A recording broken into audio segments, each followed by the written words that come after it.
आते हैं past life regression पे। यस, क्या है पास्ट लाइफ रिग्रेशन और क्या क्या चीजें इसमें होती है इन्वॉल्व? ओके। सो सबसे पहले क्वेश्चन आता है कि आप क्यों बड़े आर्कियोलॉजिस्ट बनना चाहते हो, क्या सारे पास्ट को डिग करना चाहते हो? हाँ। ओके, क्योंकि आधे से ज्यादा आपको अगर स्पिरिचुअल लोग बोलेंगे या आपको कोई भी मोटिवेशनल स्पीकर मिलेगा, वो एक ही चीज बोलेगा, stay in the present, stay in the now. बहुत अच्छी बुक एकार्ट टोल ने लिखी है, power of now. But past life regression फिर इसमें कैसे आ जाता है? क्या हो जाता है कि सर्टन थिंग्स ये लाइफ में हमारे साथ जो हो रही है उसका बेस है फ्रॉम अ पास्ट। अभी पास्ट लाइफ का मतलब ऐसा नहीं है कि कोई पिछले जन्म की ही बात हो, जरूरी नहीं। It is possible, but it can be even yesterday. Okay. अगर यस्टरडे आपने कुछ किया है, उसका असर आपको आज होने वाला है। तो हम क्या करते हैं कि वो कल में वापस जाके वो कर्मास को हम रियलाइज करते हैं कि हमने कुछ बुरा किया या हमने कुछ अच्छा किया, और उसको एक एक्सेप्टेंस में लेके आते हैं कि ये मैंने किया है, और उसकी एक ओनरशिप ले लेते हैं। So to be in more detail, हम वो पास्ट लाइफ में भी जाके वो देखते हैं। वो पास्ट लाइफ में देखा कैसे जाता है? सब कुछ आपके सबकॉन्शियस माइंड में है। अपने जितने जन्म लिए हैं, सिर्फ ऐसा जरूरी नहीं है कि इंसान के जन्म, आपके इवन एनिमल जन्म, आपका ट्री का कोई अगर जन्म हुआ हो, आपका कोई स्टोन एज, यानी फॉर एग्जांपल क्रिस्टल में भी लाइफ है, तो अगर आपकी कोई लाइफ क्रिस्टल की भी होगी या स्टोन की होगी, वो भी आपके सबकॉन्शियस माइंड में। स्टोन में लाइफ है? स्टोन, एक स्टोन लाइफ, ये क्रिस्टल्स में लाइफ एक लाइफ है। ओके। ये अगर क्रिस्टल टूट जाएगा या वापस हम उसको फिर बरी कर देंगे तो उसकी नेक्स्ट लाइफ आ सकती है। वैसे तो आपकी कोई भी लाइफ के कर्मास क्रिएट होके आप ये कर सकते हैं।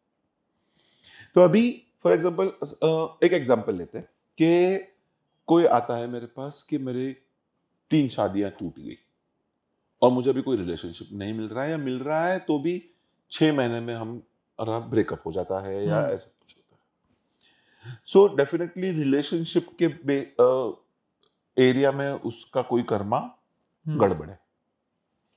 सो व्हाट वी डू, पहले तो हम देखते हैं कि ये लाइफ में ऐसा कुछ हुआ है जिसने आज हर एक चीज, हर लाइफ, अगर हम लोग पास्ट लाइफ देखा जाए तो एक लाइफ ऐसी होगी जहां पे आप विक्टिम होंगे, और एक लाइफ ऐसी होगी जहां आप परपेट्रेटर होंगे, आपने किसी पे कुछ खराब किया हो।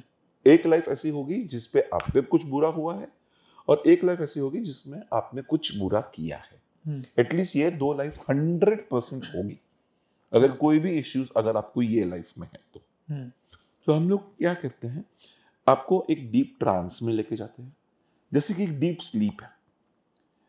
आपको पता है आजू बाजू में क्या चल रहा है, क्या आवाजें आ रही है, मैं अगर आपसे बात कर रहा हूं आपको वो सुनाई भी दे रहा है। ऐसा नहीं है कि मैं आपको मैं आपका मिसयूज कर सकूं, ऐसा कुछ नहीं है। आप अनकॉन्शियस नहीं है, पूरी तरह अनकॉन्शियस नहीं है, बट आप एक पार्ट अनकॉन्शियस, पूरी तरह नहीं, आप अनकॉन्शियस ही नहीं है। अच्छा, ओके। आप आपके सबकॉन्शियस में है। ठीक है। सबकॉन्शियस में हम अगर यहाँ बात कर रहे हैं, यहाँ अगर बेल बजेगी डोर की तो आपको सुनाई देगा, आपको पता चलेगा कि डोर की बेल बजी है। Okay. You will be very much in your senses. It is just like कि अगर आप सोए हो और आप अगर सपना देख रहे हो तो आप कौन से स्टेट में होते हो, वो स्टेट में आप रहते हो। Okay. Okay, so it is very safe. पहला क्वेश्चन आता है अगर हम पास्ट लाइफ में जाएंगे वापस नहीं आ पाए तो, ऐसा बहुत सारे क्वेश्चन पूछा है वाला। हाँ, तो इसलिए मैंने बोलता हूं कि आप कॉन्शियस, आप यू आर कॉन्शियस। आप खुद मेरे को बोलोगे मुझे और नहीं देखना है, मुझे बाहर निकाल दो, या मैं खुद आंख खोल दूंगा तो मैं बाहर आ जाऊंगा। Okay, so it is very very safe. First में जो एक मिसकंसेप्शन है वो मैं क्लियर करता हूं, it is very very safe. ठीक है। सेकेंडली, आप अगर कुछ देखते हो आपके पास्ट लाइफ में, ऑफ कोर्स आप फील करते हो। कभी कभी वो पेन है या ट्रॉमा है, आपको फिजिकली पेन हो सकता है at that moment. Okay. Similar to जैसे हम सपना देखते हैं, कभी कभी ऐसा होता है ना, आप सपना में आप कुछ डरावना देखते हो, आप तो डर जाते हो, गिरने वाले हो या गिरने कोई वाले होते हो तो आपको वो हो जाता है। तो वो आपको वैसे ही आपको वो फीलिंग्स आएगी, okay. But that will not stay. जैसे ही आप वहां से बाहर आ जाओगे वो सब कुछ क्लियर हो तो जाएगा। How do you take someone there, मतलब वहां पर क्या उसका कोई प्रैक्टिसेस है या यस, ऑफ क्या? कोर्स इसकी प्रैक्टिस है, हम हाँ। मैंने सीखा हुआ है। I am a okay. Certified past life ऐसा रिग्रेशन कोई थेरेपी। तंत्र मंत्र वाला तो नहीं, नहीं ऐसा कुछ है? नहीं, नथिंग, देयर इज नो तंत्र मंत्र, मैं नहीं करता ऐसा कुछ भी। हाँ, सो आपको सिर्फ एक अच्छे कंफर्टेबल प्लेस में, आपको मैं बोलूंगा आइदर आप बैठो या सो जाओ या लेट जाओ, और हम सिर्फ मैं इंस्ट्रक्शंस दूंगा। ओके। आपको पहले तो एकदम डीप ट्रांस में लेके जाऊंगा, हम्म, क्योंकि तो आपका सबकॉन्शियस माइंड ओपन हो जाता है। जैसे ही आपका सबकॉन्शियस माइंड ओपन हो जाता है, आपको मैं धीरे धीरे रिवर्स गियर में आपकी गाड़ी चलाता है हम्म, कि आप ऐसी लाइफ देखो, जैसे मैं हम लोग फॉर एग्जांपल ये रिलेशनशिप का हम लोग ने एग्जांपल लिया था, कि आप ऐसी लाइफ में देखो जहां आपने पहले कोई विक्टिम बने हो कोई रिलेशनशिप के, हम्म, फिर वहां हम देखते हैं कि वो क्या हुआ था। एक स्टोरी बनी होगी, वो आपको स्टोरी दिखी जाएगी कि आप ओके। कहाँ विक्टिम बने, कैसे बने, क्या हुआ था, कैसे हुआ था, हम्म, कौन था वो सामने का बंदा या बंदी या what ever it is. Not necessary अभी यहाँ शादी का केस है या लव रिलेशनशिप है तो वहां पे भी वही रिलेशनशिप होगा। वहां दो भाई हो सकते हैं, सास बहू हो सकती है, फादर सन हो सकता है, ऐसा कुछ भी हो सकता है। Okay. It is not necessary कि सेम ही चीज होगी। हम्म, सो वहां कौन सा रिलेशनशिप था, क्या प्रॉब्लम था, कहाँ पे उसका टॉर्चर हुआ या कहाँ पे उसको टॉक्सिक रिलेशनशिप था, वो क्यों ऐसा हुआ था, वहां कोई रीजन था वो करने के लिए, वो हम सब देखेंगे। ओके। वो विक्टिम लाइफ देख ली, हम्म, फिर हम परपेट्रेटर लाइफ देखेंगे जहां पे आपने कुछ खराब किया है। वहां पे भी हम देखेंगे 99% सेम सोल ही होगा, हम्म, मगर again relationship can be different. Okay. दो फ्रेंड्स भी हो सकते हैं, हम्म, या ऐसे ही दो पड़ोसी हो सकते हैं, ओके। What ever. सो वो हम देखेंगे। हम्म, फिर वो दो लाइफ के बीच का पीरियड, या वो लाइफ और ये लाइफ के बीच के पीरियड में, when you are out of your body, when there is no body और सिर्फ एक सोल होता है, वो सोल को हम वो स्टेज पे सारे सोल्स को मिला के वहां पे फॉरगिवनेस और ग्रैटिट्यूड करवाते हैं कि मैंने आपका अगर ये बुरा किया है तो I forgive my self, I seek forgiveness. If you have done bad to me, I forgive you, and gratitude के आपने मुझे ये एक्सपीरियंस करवाया to clear my karmas. Okay.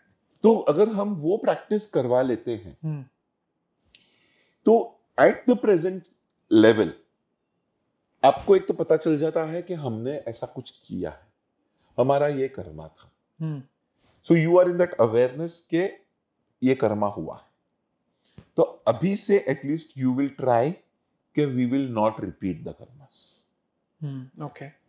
Secondly, awareness आ गया है, एक ग्रैटिट्यूड एपोलॉजी सब हो चुका है, तो ऑटोमेटिकली सोल को वो जो लर्निंग मिलनी चाहिए थी वो मिल जाती है।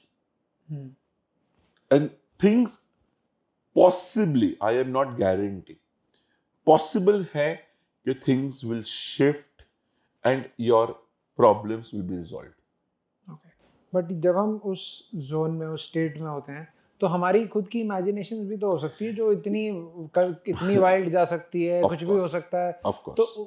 तो वो भी तो फैक्टर हो सकता है कि Yes. हम उन्हीं चीज़ों के बारे में पहले वहीं पहुंचे, तो फिर नहीं, फिर तो ये सेटिस्फैक्शन वाली बात तो फिर वो ऑटोमेटिकली होगी ना। Yes. हाँ। आपने देखा, फॉर एग्जाम्पल आपने देखा कि आप एक घुड़सवार थे, हाँ। ओके, आप बड़े से किंग के आप सेनापति थे, आप और घुड़सवार। ज्यादातर मैंने लोगों का एक्सपीरियंस से भी सुना है, वो कोई ना कोई राजा महाराजा से रिलेटेड ही स्टोरी निकालते हैं, See, बट वो ऐसा- ये इसका रीजन। हाँ, हाँ। सो क्या होता है कि जरूरी नहीं है कि वो राजा ही हो, हाँ। मगर वो अपने आप को राजा देखते, क्योंकि नॉर्मली एक अपना ईगो ऐसा होता है कि हम अपने आप को भिखारी नहीं देखते। हाँ, वो वही तो एग्जैक्टली कि सो उसमें हाँ हमें वो कोई लेना देना नहीं है कि आप राजा हो या भिखारी हो, हमें आपके बैंक बैलेंस से वहां कोई मतलब नहीं है। हाँ आपने क्या कर्मा क्रिएट किया है हाँ वो हमको देखना है। ओके ओके, तो वो राजा बन के आपने वो कर्मा किया है या भिखारी बन के वो कर्मा किया है, वो हमको, so we will not go into the detailing, but हम देखेंगे कि कर्मा क्या था ओके या सर्कमस्टेंसेस क्या थे। ओके, फिर आप बोलो कि मैंने ये ही क्यों देखा। अभी ऐसा ऐसा भी हुआ है, किसी ने मूवीज देख ली हो, कोई बॉलीवुड मूवी हॉलीवुड मूवी का कोई प्लॉट देख लिया हो, तो मैंने बोला अगर आप आज आप 30-35 इयर्स के हो, आज तक आपने एटलीस्ट 200 फिल्म्स देखी होगी, मगर आपको वो टाइम पे वही फिल्म का वही सीन क्यों याद आया? ओके क्यों आपको सारी 200 फिल्म्स याद नहीं आई एक साथ में? या आपने कल ही कोई आपने नेटफ्लिक्स देखा होगा, वो क्यों याद नहीं आया? मगर आपने 10 साल पहले कोई मूवी देखी थी, वो कब उसका प्लॉट क्यों याद आया? इम्पैक्टफुल उसकी लाइफ में हो सकता है वो। Yes, that is impactful, that is relevant. Okay कि वो रेलेवेंस है। So nothing is coincident. नहीं, अगर कोई ऐसा कुछ भी ना देख पाए या फिर कोई ऐसा अच्छा कर्मा कोई देख ले तो मतलब, और फिर भी वो कहेगा यार। सर उसके लिए एक थेरेपिस्ट में बहुत पेशेंस होनी चाहिए। अच्छा ओके, कि आपको वो घुमा घुमा घुमा घुमा के कहीं ना कहीं तो पहुंचाए कि आप एक बार देखो कि आपने कुछ खराब किया है। ओके सो इसलिए मैंने बोला ना कि मेरा एक सेशन कभी आधे घंटे का भी होता है या कभी 3-4 घंटे का भी हो जाता है, क्योंकि वो ऐसा होता है। मीन्स मैं एक एग्जांपल देता हूँ, जब मैं सीख रहा था मेरे साथ हुआ था।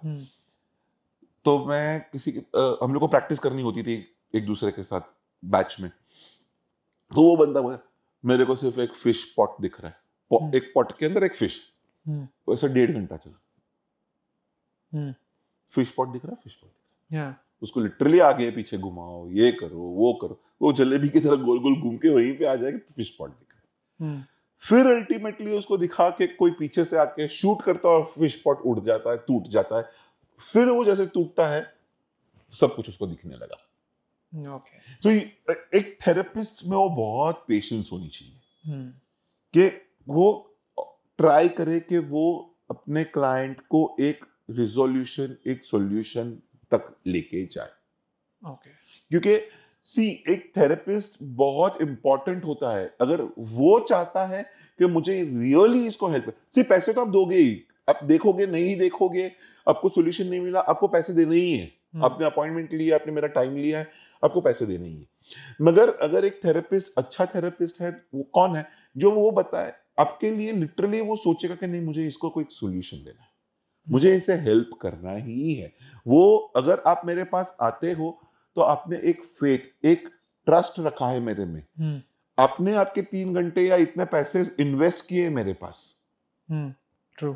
सो if even as a therapist if I give you, I will definitely be able to give you a solution. तो इससे क्या-क्या चीजें ठीक हो सकती है इससे? Everything, मतलब sir. जैसे कुछ लोग कहते हैं कि टॉक्सिक रिलेशनशिप्स में बार-बार घुसते हैं, Yes. ये भी वापस Yes. पास्ट लाइफ से Yeah, रिलेटेड ही है। definitely, definitely. So Business, relationship, finances, finances, health. हाँ, ये 3 चीज तो हेल्थ भी। definitely, okay. definitely. मीन्स मैं एक एग्जांपल दूं, एक लेडी आई थी मेरे पास, उसके पास पॉसिबल हो उतने लेडीज प्रॉब्लम्स थे। ओके।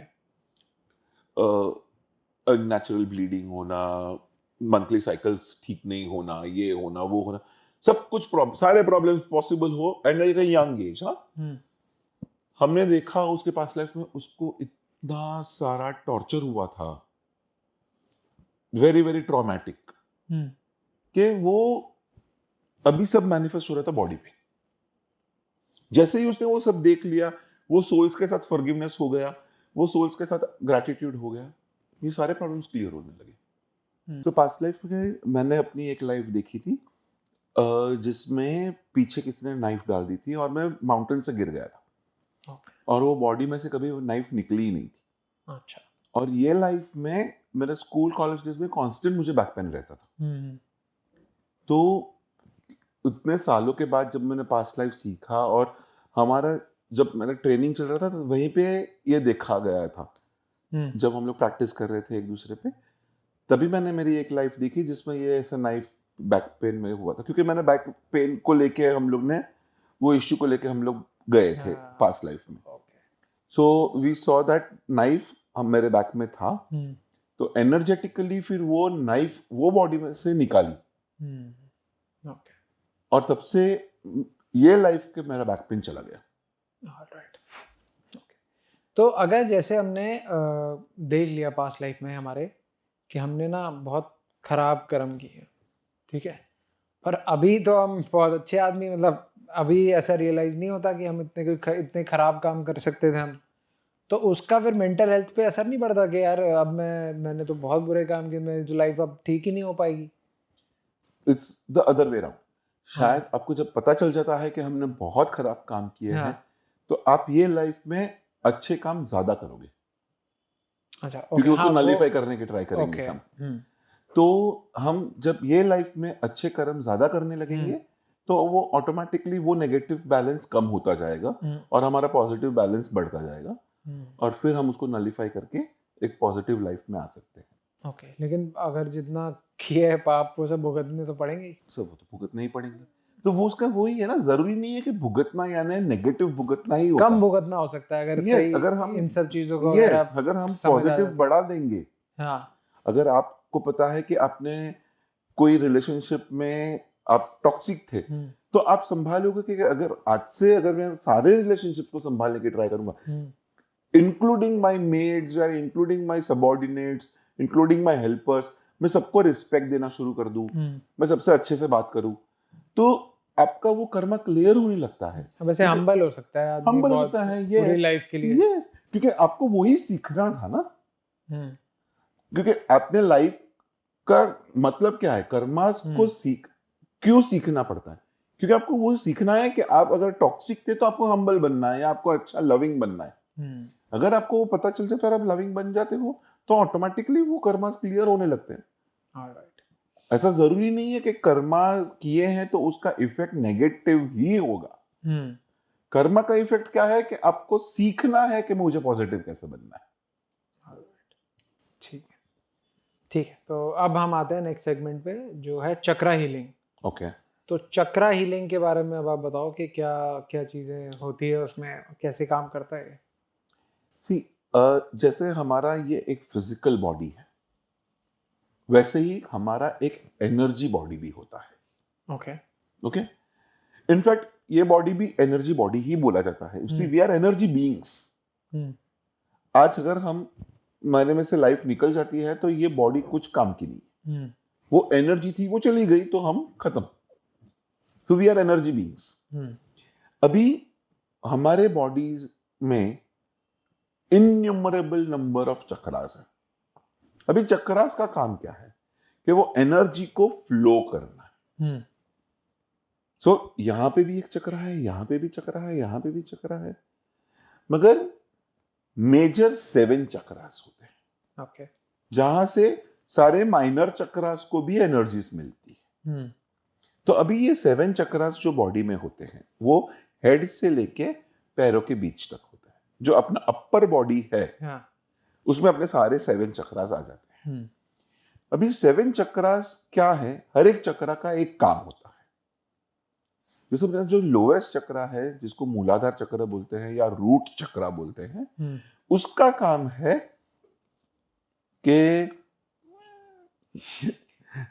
है कि हमारा लिविंग, हमारा इंस्टिंक्ट कैसे करें। इंस्टिंक्ट यानी ये उनका काम क्या है? लिविंग, खाना, जीना। तो वो रूट चक्र सिखाता है हमको खाना कैसा है, हमको जीना कैसा है, हमको पैसे कैसे कमाते हैं, हमको क्या कर्मास क्रिएट करने हैं जिससे हमारा रोटी कपड़ा मकान संभल जाए। तो वो हमारा रूट चक्र है। फिर हमारा सेक्रेल चक्र होता है या स्वादिष्टान चक्र जिसको बोलते हैं, वो हमारे इमोशंस को संभालता है। फिर सोलर प्लेक्सस चक्र है या मणिपुर चक्र जिसको बोलते हैं, वो हमारे अपने आप को संभालना, हमारा सेल्फ रिस्पेक्ट, हमारा एनर्जी, हमारे खुद के बारे में जो एनर्जी होती है, कॉन्फिडेंस, हाँ। हम लोग को मालूम है कैसे हो जाए, कुछ होने वाला होता है तो हम लोग बोलते हैं यार मुझे यहाँ कुछ हो रहा है, माय गट फीलिंग बोलते हैं हम। गट फीलिंग क्या है? पेट में। तो वो सोलर प्लेक्सस चक्र है, वो हमको साइंस देता है कि कुछ बुरा होने वाला है, कुछ अच्छा होने वाला है, तो उसको गट फीलिंग बोलते हैं। तो वो सोलर प्लेक्सस चक्र है। उसके ऊपर आता है हार्ट चक्र, या उसको अनाहत चक्र भी बोलते हैं, जो हमारा relationship with others, other human beings, other animals, ये सब जो बातें होती है तो वो हमारा हार्ट चक्र करता है। उसके ऊपर आता है थ्रोट चक्र। जो थ्रोट चक्र होता है वो हमारा कम्युनिकेशन क्रिएट करता है, हमारी क्रिएटिविटी क्रिएट करता है, तो वो हमारा काम वो करता है। उसके ऊपर आता है थर्ड आई चक्र। थर्ड आई चक्र हमारा इंट्यूशन, जो हमारा मेंटल, हमारा थॉट प्रोसेस, थिंकिंग, वो सब काम करता है। और उसके ऊपर आता है सोलर प्लेक्सस, जो ये है सहस्त्रार चक्र जिसको बोलते हैं, वो हमारा डिवाइन कनेक्शन या एनर्जेटिक फील्ड के साथ जो कनेक्शन होता है वो ये होता है। ये अगर हमारा कनेक्शन गया तो हम गए। So this is our 7 main chakras का जो ये काम है।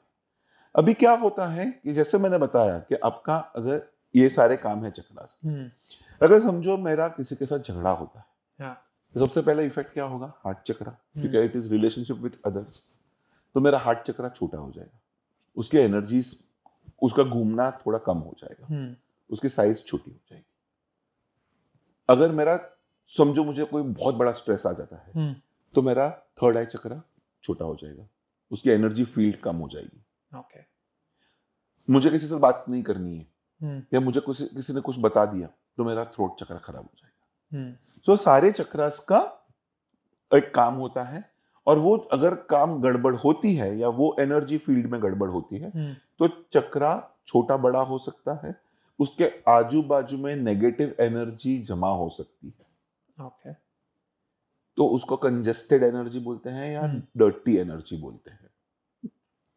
तो हम क्या करते हैं, जब हमारे पास कोई बंदा आता है कि sir I am not feeling good, मुझे एक सब कुछ ठीक चल रहा है but there is something which I am not feeling good, या इट समथिंग इज मिसिंग, तो हम लोग बोलते हैं कि चलो एक चक्रा हीलिंग ट्राई कर लेते हैं। तो चक्रा हीलिंग करते हैं। चक्रा हीलिंग का प्रोसेस बहुत सिंपल होता है। सेम वे हम आपको लिटाते हैं। मेरे पास थोड़े बहुत दूसरे चीज़ें हैं जो हम चक्रा हीलिंग्स में यूज़ करते हैं, जैसे कि चक्रा जेल्स हैं, चक्रा के क्रिस्टल्स आते हैं, चक्रा का फ्रीक्वेंसी म्यूजिक होता है, हर एक चक्रा का अलग फ्रीक्वेंसी म्यूजिक होता है। फिर चक्रा के मंत्रस होते हैं, चक्रा के कलर्स होते हैं। तो वो सारी चीज़ें हम यूज़ करके चक्रा को बैलेंस, एक्टिवेट और अलाइन कर देते हैं एनर्जेटिकली। तो क्या हो जाता है, जैसे हम एक बॉडी मसाज लेते हैं तो हमको कैसा अच्छा फील होता है, हमको कैसा रिलैक्स फील होता है, वैसे ही चक्रा हीलिंग के बाद एक ऐसा जैसे हो जाता है कि हमने एक एनर्जी मसाज ले लिया है। तो वो एक बहुत अच्छा फीलिंग आ जाता है उसमें। ऐसा नहीं है कि हमने आज चक्रा हीलिंग कराया तो आपके सारे चक्रा सॉर्टेड हो गए लाइफ लॉन्ग के लिए। कल अगर कोई प्रॉब्लम आया है तो वो वापस चक्रा इम्बैलेंस हो सकते हैं। सो फिर उसको फिर वापस हम हीलिंग देते हैं। तो हम स्पेसिफिक चक्रास को हीलिंग्स दे सकते हैं अगर कोई स्पेसिफिक इश्यू है तो, और अगर ऐसा कुछ नहीं है तो हम सारे चक्रास को हीलिंग देके उसको अलाइन, बैलेंस और एक्टिवेट करते हैं। तो इसका कितना टाइम लगता है इस प्रोसेस? इसका एक प्रोसेस ऑलमोस्ट 40-45 मिनट्स का होता है। एक चक्रा या प्रॉपर? नहीं, प्रॉपर फुल ऑल 7 चक्रास का। अच्छा। मगर अगर लगता है कि कोई स्पेसिफिक चक्रा को बहुत जरूरत है ज्यादा हीलिंग की, तो उसको हम एक एक चक्रा को हम लोग अराउंड 40-45 मिनट्स हीलिंग देते हैं। Depends upon case to case basis. Alright. Like traumas से रिलेटेड जो होता है वो तो आपने एक्सप्लेन कर ही दिया, सम हार्ट से रिलेटेड कुछ है, कुछ किसी से रिलेटेड है। तो और इसमें क्या डिटेल में हम लाइक फॉर एग्जांपल हीलिंग का प्रोसेस 45 मिनट्स का तो हो गया, but how long does it take कि उसको इफेक्ट आने में? या इफेक्ट आपको इमीडिएटली दिखेगा। हाँ, नहीं वो तो चलो एक वैसे हमें फील कर सकते हैं, जैसे कि आपने बताया मसाज जैसे लेते हैं उसके बाद में। बट लाइफ पे क्या इम्पैक्ट, कोई ट्रॉमास हो या कोई हार्ट ब्रेक हो या कुछ मतलब कुछ ऐसा। सी एक एक्सेप्टेंस आने लगता है कि ओके यू नो कि अगर हमारा चक्र बराबर हो जाता है तो अगर समझो हार्ट ब्रेक हुआ है या फॉर एग्जांपल समझो जैसे मैंने बताया कि गट फीलिंग है हाँ। कि हमको पता लगता है कि कुछ बुरा होने वाला है या मेरा गट बता रहा है कि आज ठीक नहीं है तो वो हम चक्रा को हीलिंग देके तो वो ऑटोमेटिकली हमको क्लैरिटी आ जाती है कि क्या नहीं बुरा क्या बुरा होने वाला है और उसको हम कैसे संभाल लें। ओके। और सारे chakras are connected to physical organs also. So अगर आपके स्टमक में इंटेस्टाइन्स में इश्यूज है तो कहीं ना कहीं आपके सोलर प्लेक्सस चक्र में भी प्रॉब्लम है। तो हम अगर सोलर प्लेक्सस को हील करते हैं तो आपका स्टमक इश्यू भी क्लियर हो जाता है। ऑलराइट। वैसे आपने देखा आपने मार्क किया जैसे ही हमने चक्रा हीलिंग्स के बारे में बात करनी शुरू की और ये कैट आके यहाँ बैठ गई। यू नो एनिमल्स एनर्जी को बहुत अच्छे से पहचानते हैं और उनको सेंस करते हैं। मैं एक एग्जांपल देता हूँ। मैं चक्रा हीलिंग सिखा रहा था एक लेडी को उनके ही घर पे और उनके यहाँ पे पेट डॉग था। अच्छा। जब चक्रा हीलिंग सिखाते हैं ना तो हर एक चक्रा के बारे में फिर एक मेडिटेशन होता है। ओके। आप मानोगे वो डॉग ने सारे मेडिटेशंस किए। जैसे ही मेडिटेशन शुरू हो जाता था वो डॉग बैठता था वहां पे आंख बंद करके पूरा मेडिटेशन सुनता था और जैसे ही मेडिटेशन खत्म होता था ना वो आंख खोल के बैठ जाता था। So animals are very sensitive to energies. Animals will not come close to you if you have a bad energy. अच्छा। ओके। तो अगर किसी को भी चेक करना है आपके घर पे पेट है और अगर समझो कि वो एनिमल बहुत खराब रीत से रिएक्ट कर रहा है अगर कोई डॉग है वो भौंके ही जा रहा है ये बंदा आने के बाद तो आप समझ लो कि बंदे की एनर्जी अच्छी नहीं है। अच्छा। ओके। उसको क्लेंजिंग की जरूरत है या उसका इंटेंशन कुछ अच्छा नहीं है। एनिमल्स बहुत ज्यादा सेंसिटिव होते हैं एनर्जीज से और वो हमेशा सिर्फ अच्छी एनर्जीज के पास ही जाएंगे। They will not go close to a bad energy. So we are lucky हमारे बीच में कैट ने प्रूव कर दिया कि हमारी एनर्जीज अच्छी है आज। क्या हम बार बार सेम टाइप के लोगों को अट्रैक्ट करते हैं या हम खुद ही उन पैटर्न्स में इतने ज़्यादा इन्वॉल्व हो जाते हैं कि उसमें हमें कंफर्ट मिलने लग जाता? क्या हमारी ओवर थिंकिंग जो है वो किसी ना किसी चक्रा से रिलेटेड है? Of course. So over thinking definitely अपना अज्ञा चक्र या थर्ड आई चक्र से कनेक्टेड है। ओके। सो ओवर थिंकिंग करोगे तो आपका ऑलवेज ये पार्ट आपका प्रॉब्लम करेगा। आपको माइग्रेन हो सकता है या फिर हेडेक्स आ सकते हैं या कुछ भी हो सकता है कि टू सर्टेन एक्सटेंट कि आपको ब्रेन ट्यूमर भी आ सकता है extensively if you manifest it to that level. Meditation करोगे आपका थिंकिंग कम हो जाएगा। बट जेन्युइनली कम होता है। मेरे को तो लगता है ओवरथिंक जो करता है वो हमेशा ओवरथिंक ही करता रहता है। नहीं उसका उसी बहुत सिंपल रेमेडीज है। आप बहुत थिंकिंग कर रहे हो वो टाइम पे कुछ चेंज कर दो। आप वॉक के लिए निकल जाओ म्यूजिक सुनो change the environment change the frequency बोलते हैं फ्रीक्वेंसी चेंज हो जाती है। कोई भी चीज हो anything is energy and it is karmic. So even financial blockages financial loops everything is karmic. आपने कुछ कर्मा किए थे कि किसी के फाइनेंसेस को बिगाड़े है तो आपका फाइनेंसेस बिगड़ने वाला है। आपको कुछ कर्मास है जिसके आपका फाइनेंसेस अपने किसी के सुधारे हैं तो आपका फाइनेंसेस सुधारे। हमारे टीचर हमको सिखाते थे कि कर्मास को क्लियर करना बहुत सिंपल होता है। अगर आपको फाइनेंशियल प्रॉब्लम चल रहा है सबसे पहले जाके आप फाइनेंशियल हेल्प करो किसी की जो आप कभी नहीं सोचोगे क्योंकि आप खुद बोलोगे यार मेरा ही ठिकाना नहीं है खाने के वांदे हो गए मैं किसी को हेल्प कैसे करूं। नहीं लोन लेके किसी और को हेल्प करो। ओके।